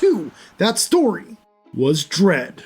Dread is the only Barker fiction that doesn't have any supernatural elements, but instead plays out more like a madman on the loose kind of story. It's actually one of my favorite Barker stories due to that fact. There were talks about making Dread a movie starting way back in 1999 through 2002. Fox was seriously considering making Dread, but if you saw my review on the made-for-TV movie Clive Barker Saint Sinner, then you know that Fox would rather spend time talking about making movies from Clive Barker's work rather than actually making them. As the deal with Fox fell through, Barker went on to form his own production company, The Midnight Picture Show, with aspirations to make at least 8 full-length feature films based on the stories found within the Books of Blood anthology. This was finally it. After years of being stuck in production hell, Barker and crew finally had a chance to make the movies they wanted. Barker was executive producer and had final say on all scripts and films, but mostly let the different artists do their own take on his stories. This wave was to start with the Midnight Meat Train in 2008, and then Book of Blood and Dread were to follow in 2009. Many more films were planned. So how did this stretch end up panning out? With Dread being the last film based off Clive Barker's work for well over a decade, it's safe to say that this effort was a complete failure, but maybe not for the reasons you think. Let's dive in to Dread. Dread focuses on shy and reserved Stephen Grace, a film student at the university who meets Quaid, a philosophy student at the same school. The two hit it off. Quaid is a bit abrasive, but there's a strength in him that lures Steven to him. Quaid is obsessed with fear, but more importantly, dread. He proposes to do a fear study as a final project. With Steven filming, they could make a heck of a film. The focus will be finding out what people are afraid of. When Quaid was just 6 years old, an axe-wielding madman broke into his house and killed his parents. Check out the sound design in this scene. This is your mother. Your father. Haunting and gruesome. And the idea of all that's left of your parents are the blood that is spilt is a grisly one. I love this scene. Due to his childhood trauma, Quaid now has a fear of axe-wielding madmen, an obsession. He has nightmares every night about it, and he thinks by having a fear study and living through someone else's fear vicariously, he can isolate his own internal fears and get rid of them. Steven and Quaid enlist the help of film editor Cheryl, another student. Together they make flyers and begin their research. At first, Quaid isn't happy with the results. Fear of spiders? That's not real dread. Cheryl decides to open up on camera and a real breakthrough happens. Cheryl talks about how when she was a kid, her father worked at a meat packing factory. When he would return at home at night, he stunk of raw meat, of iron from the blood of cattle. He would sneak into her room at night and do very bad things to her. She can't stand meat now. She's a vegetarian, and the thought of meat makes her sick. That's what I'm talking about. Some f***ing honest-to-God trauma. Another breakthrough is from Joshua. He was in a car accident as a kid, and for a few years he lost his hearing. Joshua is deathly afraid of becoming deaf again. And here is the biggest difference between the short story and the movie. In the book, Steven was the one who was afraid of being deaf again, but a new backstory was written for him for the film. This sets up a very different ending, but both endings are fantastic. I don't think the book's ending would translate as well on screen, so I'm all for this change. And quick side note, Barker was actually deaf for a brief period as a child, so this story hits very close to his heart. Basically, as the story progresses, Quaid begins to lose himself. His nightmares of an axe-wielding murderer are becoming less frequent, so he wants to continue with the fear study, but he wants to push it to the next level. And Quaid is slowly becoming a madman.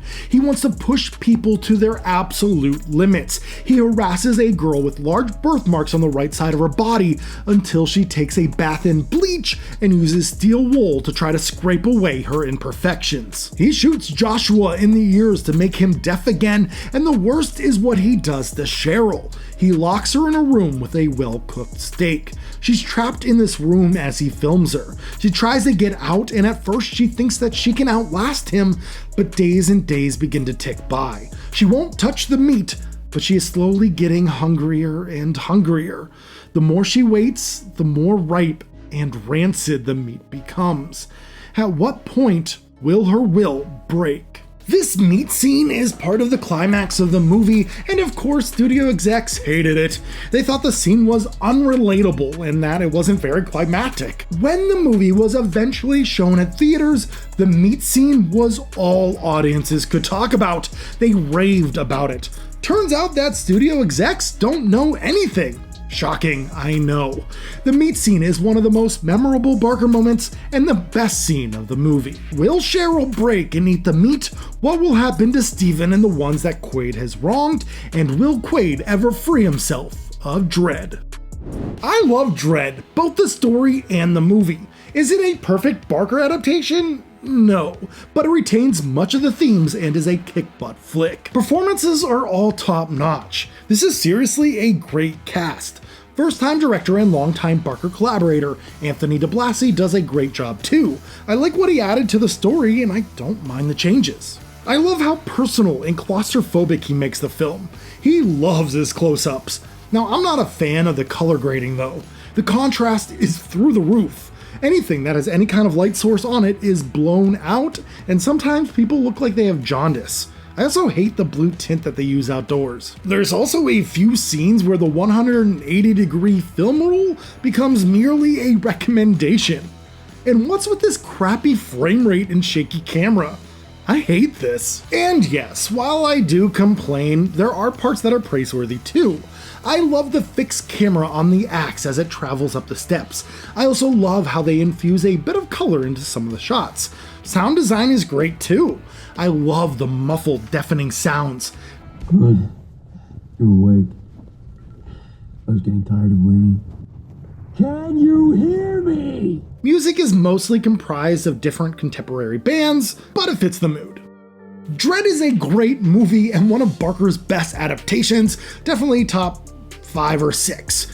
I also love the idea that monsters aren't always born, sometimes they're made. And in Dredd, monsters are made. Barker and director Anthony DiBlasi had plans to make Pig Blood Blues in the next few months following the release of Dredd, but unfortunately the failure of the Book of Blood, Midnight Meat Train, and Dredd put an end to the Midnight Picture Show and any hopes of adapting Barker's work for the next decade. It's a real shame, as it feels like studio execs yet again screwed over Barker and his team. I really thought Barker and the Midnight Picture Show were onto something, but at the end of the day, money talks. It sucks that we haven't gotten more of Barker's adaptations. Turns out Clive Barker had new Books of Blood ideas that hadn't been published. At the beginning of October, I reviewed Clive Barker's Book of Blood from 2009 to kickstart the month-long Clive Barker retrospective. I reviewed every film adaptation from his work. There were some bad movies and some masterpieces along the way. We are finishing up this month by looking at Hulu's Books of Blood from 2020, currently the final Clive Barker film. And it's not just a remake of the 2009 film. I mean, sort of, it kind of is. It's partially a remake. It's an anthology horror film, which is actually really smart. The Books of Blood was an anthology of short stories housed under different volumes. It only makes sense to make a few short films and combine them into one movie. Barker and director Brian Braga went to Hulu and Fox and pitched the idea of an anthology TV series to air. Barker had a rough stint with Fox in the late 90s and early 2000s, where while being under contract with Fox, Fox made exactly 0 of the 6 scripts Barker made for them. So leave it up to Fox to screw Barker and crew over yet again. Instead of a TV series, they settled with an anthology horror flick, and if it did well enough, maybe they would consider doing more. So finally, Fox got to make something from Clive Barker's work. Only took 20 plus years. So what stories should they adapt? I mean, the Books of Blood is one of the most influential collection of horror tales ever released, universally loved and adored. Well, they decided to adapt the short story, The Book of Blood, which I guess makes sense. Yes, there already was an adaptation, but it's such an important story and the catalyst to all of Barker's work, so fine. But what about the other 2 stories? Do we finally get an adaptation of the Pig Blood Blues, or maybe an ambitious take on In the Hills, The Cities? No. Instead of pulling from one of the classics, director Brian Braga made up some new stories of his own, with the aid of Clive Barker. You're telling me that they named the film after the Books of Blood, but don't adapt any new stories from this incredible collection? What's the point? If you wanted to adapt new stories, that's fine, but then don't tease us with the Books of Blood title. And while I love Clive Barker, these new stories just don't do it for me. They don't feel like Clive Barker. They feel like, I assume, Brian Braga. Maybe I'm wrong, but it feels like Barker's voice and vision has either drastically changed, or these new stories didn't come solely from Barker. In this movie are new Books of Blood stories that Clive came up with, and I went off and wrote. Okay. Enough harping on it. Let's go in with a clear mind and find out if Hulu's Books of Blood is any good or not. While there are 3 stories, they are all interwoven together. They take place in the same universe. You'll see familiar locations among the stories, and even some of the characters will interact with one another. We start with a wraparound segment, which is also part of the 3rd and final story. Bennett tracks down a librarian and wants his money back. The librarian doesn't have it, but he tells about a Book of Blood which could be worth millions. Bennett kills the librarian and goes in search for the Book of Blood with his partner. Cue intro. The first story is Jenna. It's about a girl who's dealing with some mental problems. Her parents aren't the most supportive, so she decides to steal some money and run away. As she runs away, she feels like she's being followed. So she decides to stop at an Airbnb for a night or two so she can hide out. The Airbnb owners are super nice. There's an older lady and her husband who take care of the house with a nice little garden in the back. Jenna meets Gavin, a young man who's also staying at the Airbnb. The two instantly become friends. That night, Jenna has a terrible dream, which is actually fairly creepy.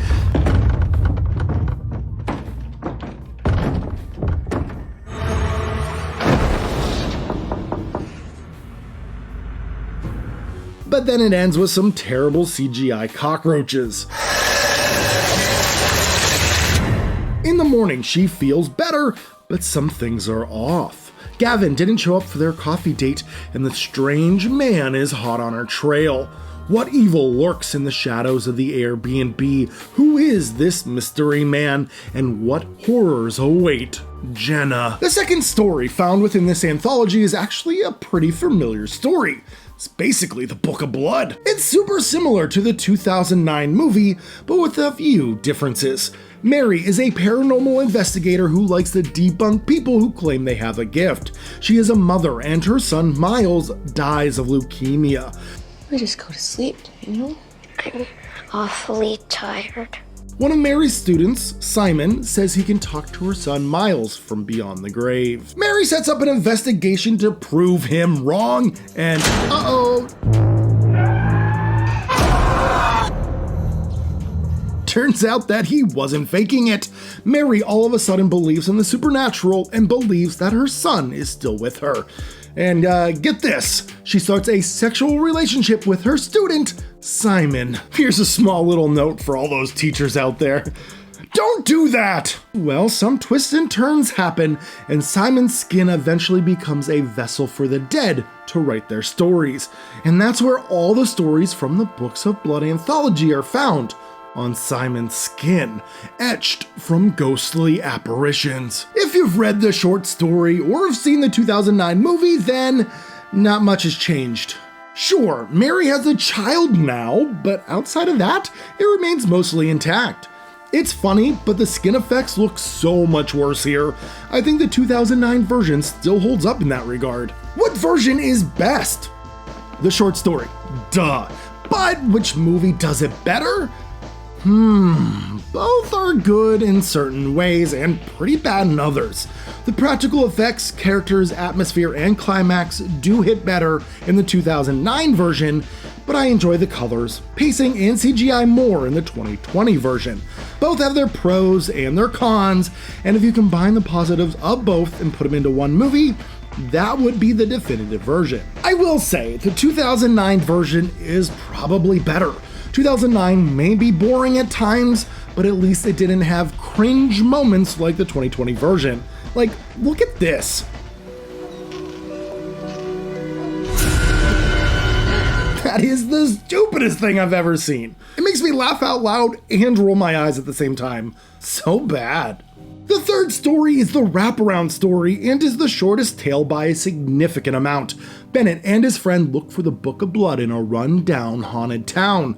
Half the segment is them just saying, man. Wow, man. Generation of zombies, man. Whatever, man. Fucked up, man. Who's that, man? Man, there was a woman, man. Where you going, man? You praying, man? My mom, man. She wants me to come with her, man. Man, it's a happy place, man. You're right, man. Now do you understand when I say that the movie doesn't feel like it has Clive Barker's voice? It doesn't feel like Barker wrote this. It doesn't feel like him at all, man. The car randomly breaks down, his partner goes into the church to kill himself, and then Bennett walks to Mary's house. He meets Mary and the Book of Blood, and Mary threatens that his story will be on the skin next. What horrors await Bennett? Honestly, not much, because he has like 2 more minutes of screen time. That's it. It's pathetic. Man. The film then circles back to the first story, and it's over. Hulu's Books of Blood is a mess. Barker has only ever written one story that had no supernatural elements. His stories deal with the fantastic, the mystical, fantasy worlds that represent real-life metaphors. So it's weird that the biggest and longest story, Jenna, has zero supernatural elements. Just doesn't feel like Barker. The third segment doesn't even feel like a complete story either, it's so short. The only tale that feels like Barker is Miles, and that's because it's based on the Book of Blood, and even so, it feels a bit removed from Barker's vision. I will say this, technically, the movie is fine. If it didn't have Barker's name attached, the movie would be typical modern horror schlock. Bad jump scares, generic soundtrack, and overwritten messes. Performances are good, it looks good, it's just bland. It feels exactly like every other generic horror film nowadays. Barker has such a unique voice when writing. His concepts are original and solely his own. You can tell when it's a Barker story or movie. There's a romance to it, an underlying meaning, personal yet abstract, and fantastical themes throughout. Hulu's Books of Blood is void of all of it. It's a shame that Hulu's Books of Blood misses the mark on what makes Barker, Barker. I started this month-long retrospective in hopes of finding out more about one of my favorite creative minds, and I've discovered so much along the way and have gained a much bigger appreciation for the future of horror. Barker caught lightning in a bottle in the mid-80s with the Books of Blood and tried to ride that wave ever since. None of his work outside of the 80s even came close to the success he had in the mid-80s, but I don't think that was entirely his fault. In the film world, Barker had been screwed over time and time again by studio execs and people thinking that they know way more than he did. Some of his best work was tinkered with until it was no longer recognizable. Like Stephen King once said, Barker is not merely good, he is great. And not great in the way mainstream critics are liable to appreciate for a good many years. And I think the mainstream is still beginning to learn the brilliance of Barker. I'm so glad that I got to take this time to do a Clive Barker retrospective and share it with all of you, because Clive Barker has played such an important role in my life. Now, I was never the biggest reader as a kid. I read Scary Stories to Tell in the Dark and a few Goosebumps, but the one person who got me to really read was Clive Barker. I discovered his work in middle school and it literally changed my life. And if you don't believe me, listen to this. I started seeing a girl in 2016, and on our third date, we went to the Barnes & Nobles. She loved reading, but I was never the biggest fan. She loved it when people would give her recommendations, and I wanted to relate to her and show her that I wasn't some dumb dude, so I bought the Books of Blood anthology on the spot. Yes, now I have 2 copies, and I asked her to read it if she wanted to. I did this, number 1, to try to impress her, but more importantly, number 2, to ensure another date, one where she could return me the book. Needless to say, we're married now, and without Clive Barker, I don't know. I might not have gotten the chance to marry the most wonderful person I've ever met. So thank you to Clive Barker, and thank you to anyone who's watched this far. Thank you very much. After all of this, the ups and the downs of looking through Barker's career, I can confidently say this. Barker doesn't just have the goods, he is the goods. Happy Halloween, everyone. At heart, I'm a writer and a painter. I'm a writer and a painter who got lucky and got to make some movies. Come with me into the great beyond. We have such sights to show you.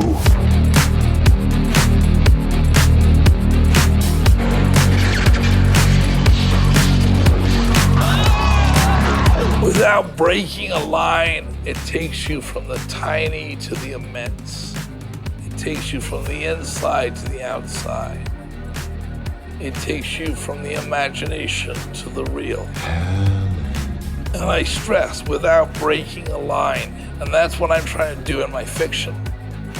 I'm trying to take a reader by the hand, take him or her here, and without breaking the surface of their known reality and violating their understanding of what the real is, slowly coax them, seduce them into a place which is richer and darker and more mythic and more full of echoes and mysteries and profound innocence and, yes, profound guilt and evil. And finally, into oneness, which is right at the heart of things. Jesus wept. Because it has some power to change the world. I'm not interested in art if it can't change the world.